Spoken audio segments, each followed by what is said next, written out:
Comunidad León Bitcoin 2140.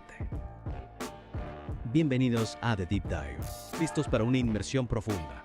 Hoy vamos a explorar un tema que dará mucho que hablar, la relación entre Bitcoin y la defensa personal en el mundo físico. Preparaos, que vienen curvas. Efectivamente, el artículo que vamos a analizar nos lleva a un terreno poco explorado, la seguridad desde una perspectiva poco convencional. Exacto, se trata de un artículo de Criptonoticias, firmado por Camilo Jorajuría de León, un reconocido bitcoiner argentino, y os aseguro que sus ideas son realmente provocadoras. Jorajuría establece un paralelismo entre Bitcoin y el uso de armas de fuego como herramientas de protección. Analizaremos sus argumentos en el contexto actual de Argentina. Y por supuesto, os invitamos a uniros al debate. Vamos allá. Empecemos por lo básico. ¿Por qué Camilo relaciona Bitcoin con la defensa personal? Su argumento principal es que Bitcoin, al ser descentralizado, nos blinda contra la manipulación financiera y la inflación. Es como construir un muro digital para proteger nuestro capital. ¿Qué te parece esta analogía? La analogía del muro digital es interesante.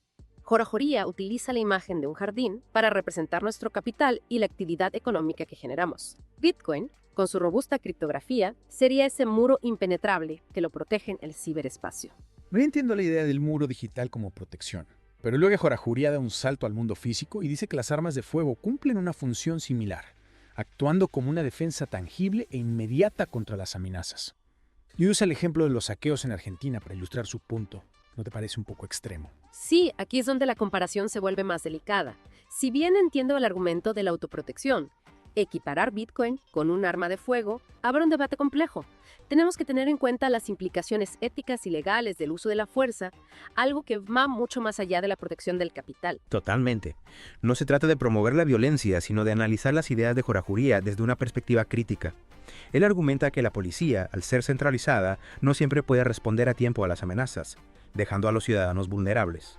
¿Qué opinas de esta crítica al sistema de seguridad tradicional? Es cierto que la centralización tiene sus puntos débiles. La respuesta a una emergencia puede ser lenta o ineficiente, y siempre habrá personas desprotegidas. Jorajuría define la autodefensa como último recurso, argumentando que la sola presencia de un arma puede disuadir a los atacantes. Claro, esa idea de la disuasión me recuerda al funcionamiento de Bitcoin. Al ser una red descentralizada y segura, Bitcoin disuade a los gobiernos y bancos centrales de manipularlo a su antojo. Podríamos decir que ambos, Bitcoin y las armas, actúan como elementos disuasorios. Es una perspectiva interesante. Ambos cambian las reglas del juego, por así decirlo. Bitcoin, al descentralizar el control del dinero, limita la capacidad de los gobiernos para inflar la moneda o confiscar fondos. Y un arma, en manos de un ciudadano, puede hacer que un delincuente se lo piense 2 veces antes de atacarlo. Comunidad, ¿qué os parece esta idea? ¿Veis alguna similitud entre la función disuasoria de Bitcoin y la de las armas de fuego? Recordad que estamos aquí para analizar las ideas de Jorajuría, no para promover la violencia. Exacto. Lo importante es reflexionar sobre los diferentes mecanismos de protección que existen, tanto en el mundo digital como en el físico. Y, por supuesto, tener en cuenta el contexto social y legal en el que nos movemos. Sin duda, este artículo nos deja mucho que pensar. La relación entre Bitcoin, la seguridad personal y el rol del Estado es un tema que requiere un análisis profundo y responsable. Totalmente. Y es importante que, como comunidad, abramos estos debates y exploremos las diferentes caras de la seguridad en el siglo XXI. ¿Vosotros qué opináis? Volviendo al artículo, Jorajuría utiliza una analogía bastante gráfica para explicar la vulnerabilidad en el mundo físico. La del jardín cuenta que ningún muro es infranqueable.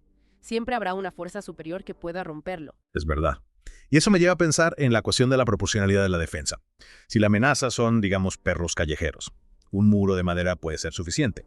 Pero si hablamos de amenazas más serias, la inversión en seguridad debe ser mayor. Exactamente. Y ahí es donde Jorajuría introduce el debate sobre las armas de fuego. Argumenta que ante la incapacidad del Estado para brindar una protección total e inmediata, la autodefensa con armas puede ser una opción válida. Entiendo su punto, sobre todo en el contexto actual de Argentina, con los saqueos y la sensación de vulnerabilidad que muchos comerciantes están experimentando. Jorajuría critica que la policía, al depender de una cadena de mando centralizada, no siempre puede responder a tiempo. Y ahí es donde conecta la idea de la descentralización como un factor clave para la seguridad. Así como Bitcoin nos permite proteger nuestro capital sin depender de un tercero.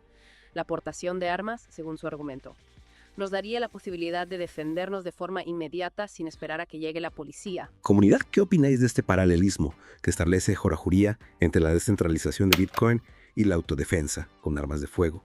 ¿Os convence su argumento? Es importante recordar que estamos analizando un artículo de opinión. no un manual de seguridad. El objetivo es comprender las ideas de Horajuria, no necesariamente adoptarlas como propias. Totalmente de acuerdo. Personalmente me genera algunas dudas la idea de armar a la población. ¿No podría eso generar más violencia e inseguridad a largo plazo? Es un tema muy complejo con muchas aristas que hay que considerar. Sin duda, es un debate que genera mucha controversia, y con razón.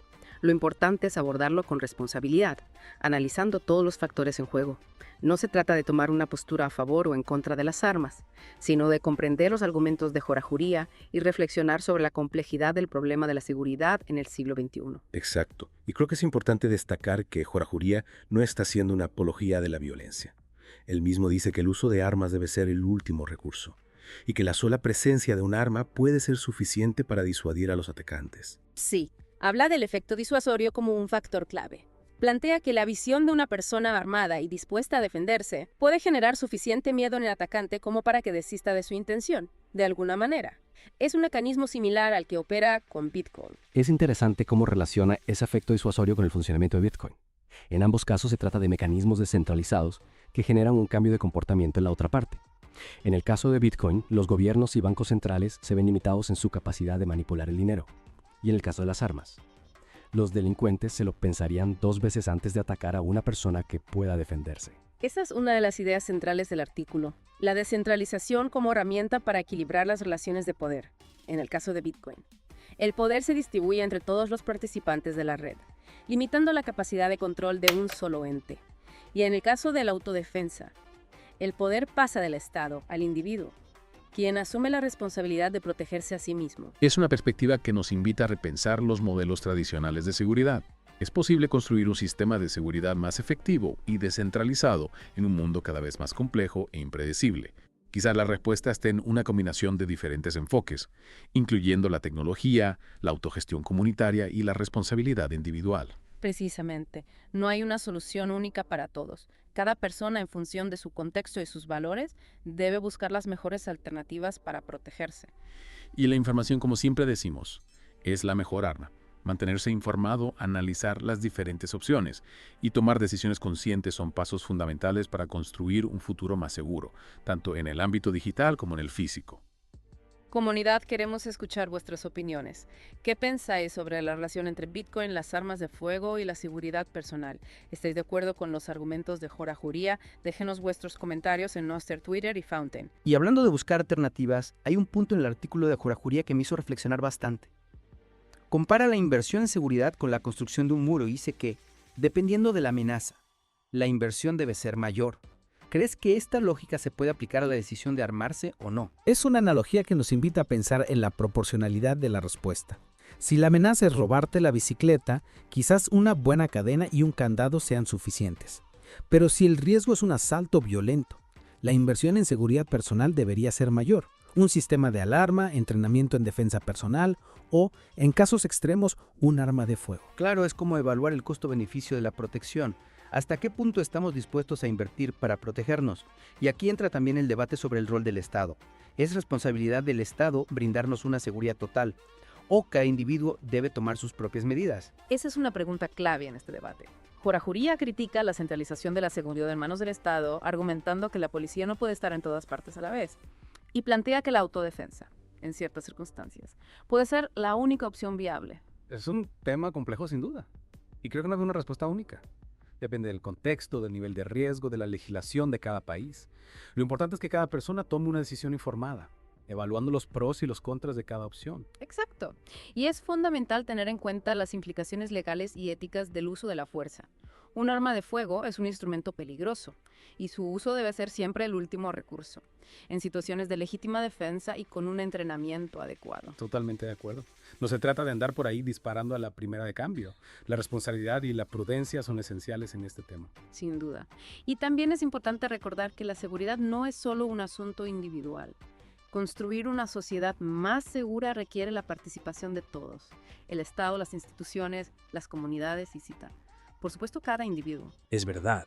la prevención del delito, la educación, el diálogo, la resolución pacífica de conflictos. Todos estos aspectos son fundamentales para crear un entorno más seguro para todos. Y en ese sentido, creo que el debate que ha abierto Jora Juría es muy valioso. Nos invita a reflexionar sobre la complejidad de la seguridad en el siglo XXI, a cuestionar los modelos tradicionales y a buscar soluciones innovadoras. Comunidad León Bitcoin 2000 años. 140, muchas gracias por acompañarnos en esta inmersión profunda en el mundo de Bitcoin y la seguridad personal. Esperamos que este Deep Dive os haya dado nuevas perspectivas sobre este tema tan relevante. Os invitamos a continuar la conversación en Nostr, Twitter y Fountain. Compartir vuestras opiniones, dudas y perspectivas sobre este tema. Abrir el debate y explorar las diferentes caras de la seguridad en el siglo XXI es fundamental para nuestra comunidad. Recordad, la mejor defensa es la información. Manteneos informados, críticos y preparados para los desafíos del futuro. Hasta la próxima.